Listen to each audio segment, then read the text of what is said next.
AI development 2025 is deeply concerning. বিশ্বজুড়ে বর্তমানে একটি গুরুত্বপূর্ণ প্রশ্ন উঠছে যা কোটি কোটি কর্মজীবীর ভবিষ্যৎকে প্রভাবিত করছে। আর্টিফিশিয়াল ইন্টেলিজেন্স কি গণহারে মানুষের চাকরি কেড়ে নেবে?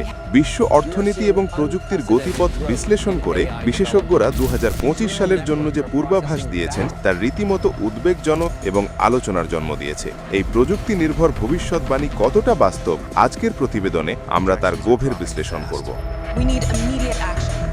সম্প্রতি ওয়ার্ল্ড ইকোনমিক ফোরাম এবং গোল্ডম্যান স্যাক্সের মতো শীর্ষস্থানীয় সংস্থাগুলি জানিয়েছে আগামী কয়েক বছরের মধ্যে বিশ্বজুড়ে প্রায় 30 কোটি পূর্ণকালীন চাকরি স্বয়ংক্রিয়তার কারণে ঝুঁকি মুখে পড়তে পারে।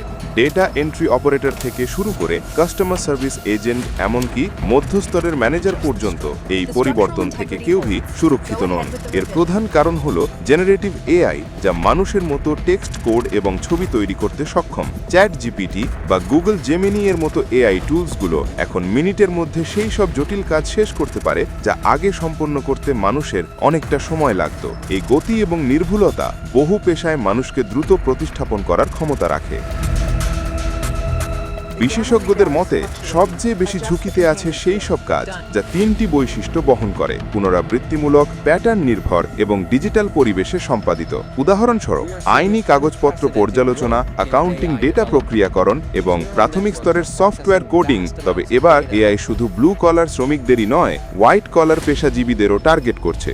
গোল্ডম্যান স্যাক্সের রিপোর্ট অনুযায়ী যুক্তরাষ্ট্রে প্রায় 2/3 পেশা এখন আংশিক স্বয়ংক্রিয়তার ঝুঁকিতে রয়েছে। এর অর্থ হল বেশিরভাগ কর্মীর কাজের প্রায় 25 থেকে 50% অংশ এআই নিজেই করে দেবে। তবে এই প্রযুক্তি নির্ভর ঢেউয়ে টিকে থাকার কৌশলও তৈরি হচ্ছে।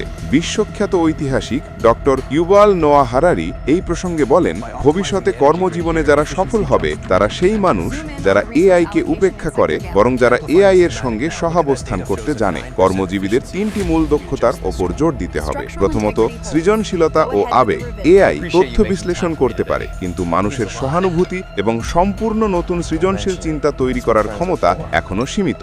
দ্বিতীয়ত, এআই এর সঙ্গে কাজ করা। ভবিষ্যতের চাকরিগুলি এআই এর বিরুদ্ধে প্রতিযোগিতা নয়, বরং এআই কে টুল হিসেবে ব্যবহারের দক্ষতা দাবি করবে। প্রম্পট ইঞ্জিনিয়ারের মতো নতুন পদ তৈরি হচ্ছে। তৃতীয়ত, ক্রমাগত শেখা। প্রযুক্তি এত দ্রুত বদলাচ্ছে যে দক্ষতাগুলিকে নিয়মিত আপডেট করা অনিবার্য। এই পরিবর্তনগুলোকে শুধু হুমকি হিসেবে দেখাটা ভুল হবে। প্রযুক্তির ইতিহাস থেকে দেখা যায় প্রতিটি প্রযুক্তিগত বিপ্লব পুরনো কাজ সরিয়ে দিলেও তার চেয়ে বেশি নতুন এবং উন্নত কাজের সুযোগ তৈরি করেছে। বর্তমানে আমরা ডেটা অর্থনীতিতে প্রবেশ করছি, যেখানে মানুষ আরও উচ্চ স্তরের সিদ্ধান্ত গ্রহণ, সৃজনশীল উদ্ভাবন এবং আন্তঃমানবিক সম্পর্কে মনোযোগ দিতে পারবে। এআই সেই সব একঘেয়ে কাজগুলো নিজের হাতে নিয়ে নেবে যা মানুষের জন্য বিরক্তিকর বা বিপজ্জনক। উপসংহারে বলা যায়, 2025-এর এই পূর্বাভাসটি চূড়ান্ত রায় নয়, বরং একটি গুরুত্বপূর্ণ সতর্কবার্তা। এটি কর্মী এবং প্রতিষ্ঠান উভয়কেই দ্রুত মানিয়ে নেওয়ার একটি চ্যালেঞ্জ ছড়ে দিয়েছে। কর্মজীবন থেকে মানুষ বিলুপ্ত হবে না, বরং সেই সব মানুষের হাতে যাবে যারা এআইকে দক্ষতার সাথে ব্যবহার করতে জানে। যারা আজ নিজেদের দক্ষতায় ইনভেস্ট করবেন, তারাই আগামী দিনের কর্মজীবনের নেতৃত্ব দেবেন।